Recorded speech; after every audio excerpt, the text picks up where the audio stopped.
आजी, हे देवीला सजवायचे दागिने आहेत, आईनेच दिलेत. रेणुका, अगं डोकं जरा तरी चालवत जा. आई, काय झालं? गाडे पाटलांच्या घराण्याचे परंपरागत दागिने हे दागिने देवीच्या अंगावर चढवायचे आहेत. मग हे इतकं महत्वाचं काम तू कुणाला दिलंस? तुला घरात नवीन सून येणार आहे, विसरलीस का? माफ करा आई, मी पूर्वीला बोलवून घेते. हा,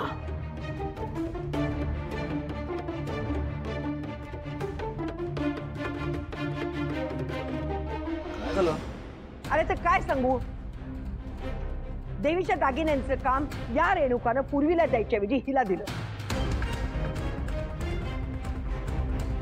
आता घरात नवीन सून येणार आहे तेव्हा तिचा मान तिला मिळाला नको का? आजी अगं काय बोलतेस तू? वहिनी या घरची मोठी सून आहेत ना, एवढं मानाचं काम त्यांनी केलं तर काय बिघडतंय? अरे अरे सिद्धू, नवीन येणाऱ्या सुनेला जर असा मान दिला ना तर तिची घरी येण्याची ओढ वाढते, म्हणून आई असं म्हणाल्या. हो आई, पण ते सगळं लग्न झाल्यानंतर ना, पूर्वी अजून या घरची सून झाली नाहीये. झाली नाही काय, होणार आहे ना ती. आणि तू विनाकारण आमच्या बायकांच्या मध्ये कशाला पडतोयस रे? जा तू तुझ्या कामाला लाग. बरं जातोच आहे मी. एकच गोष्ट सांगतो की मला हे जे काय चाललंय ते पटत नाहीये. हा हा, तुला पटतं की नाही पटतं विचारले का? रेणुका, जा पूर्वीला बोलावून घ्या दे. हो आई.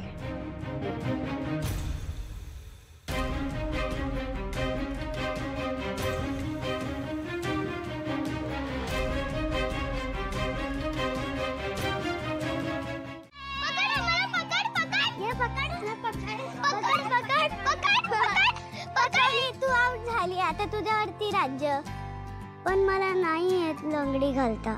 मग तू खेळायला कशाला आली? आता तुझ्यावर राज्य आहे ना, आता तुला लंगडी घालावीच लागेल. सॉरी, पण मला चालताच येत नाही, तर मी लंगडी कशी घालू? रूल सगळ्यांसाठी सेमच आहे. तुला जर आमच्या सोबत खेळायचं असेल ना तर तुला लंगडी घालावीच लागेल, नाहीतर नको येऊ आमच्या सोबत खेळायला.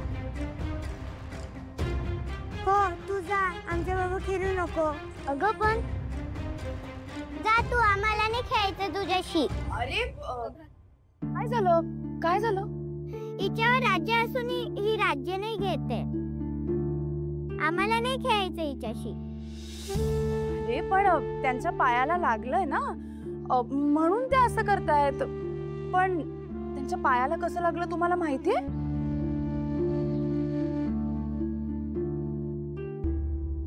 एकदा काय झालं माहितीये? आनंदी गाडीतनं चालल्या होत्या तेव्हा ना समोरून एक मोठा ट्रक आला आणि त्या ट्रकची आणि त्यांच्या गाडीची जोरात धडक झाली. आनंदींच्या पायाला दुखापत झाली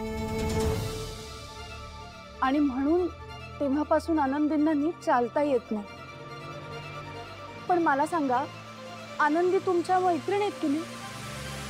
मग त्यांना जरी लंगडी नाही घालता आली तरी सुद्धा तुम्ही त्यांना खेळायला घेऊ शकता ना. जरी त्यांच्यावर राज्य नाही आलं तरी चालेल ना तुम्हाला? हो, काय सांगताय तुम्ही? ती लहान आहेत त्या. कोणाला काय सांगायचं, कोणाला काय नाही सांगायचं एवढंही समजत नाही तुम्हाला? त्यांना काय कळतंय ऍक्सिडेंट बद्दल? आणि उगाचच नको त्या भयानक कल्पना त्यांच्या मनात रुजवू नका.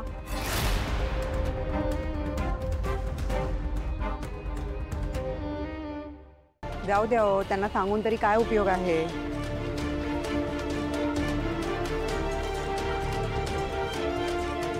मुलींचा खेळायचा जो वेळ होता ना, उगाच घालवला. मुलींनो, तुम्ही जा, तिथे जाऊन खेळा जा.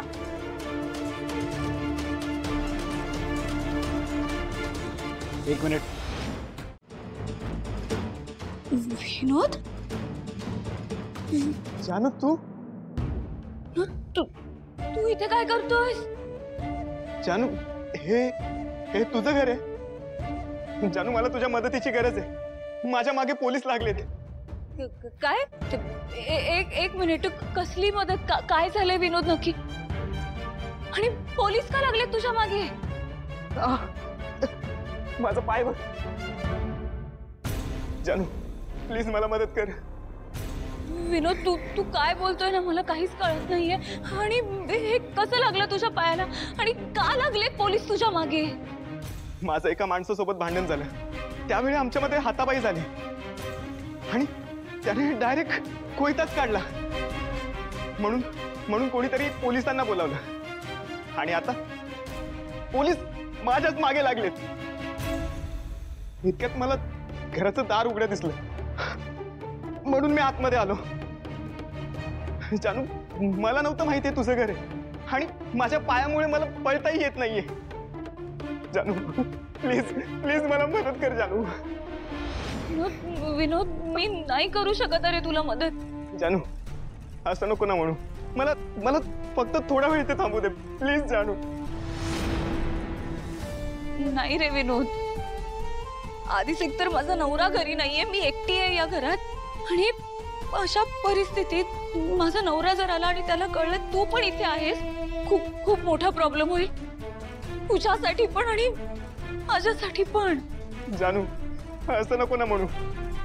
हवं तर ना तू त्याला काहीच सांगू नको. बघ ना एवढं मोठं घर आहे, मी कुठेही लपेन. प्लीज मला आता आसरा दे जानू, आपल्या कॉलेजच्या मैत्रीसाठी. जानू प्लीज.